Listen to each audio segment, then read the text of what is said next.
Naka-portrait mong picture? Gawin nating landscape. Gusto mong malaman kung paano? Panoorin mo ito. So let's start. I-open ang Google Chrome at i-search sa search bar ang clipdrop.co/uncrop.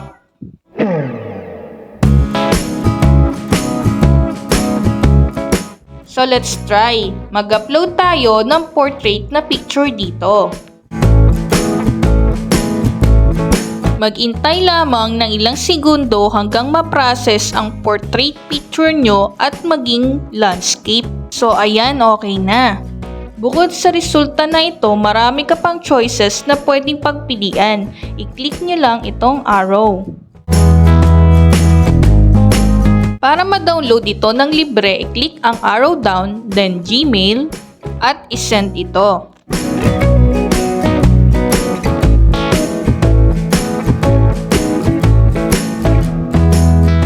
After that, pumunta kayo sa inyong Gmail account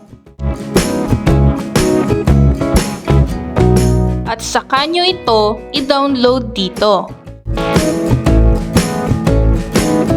I-check naman natin ang downloaded picture sa ating gallery.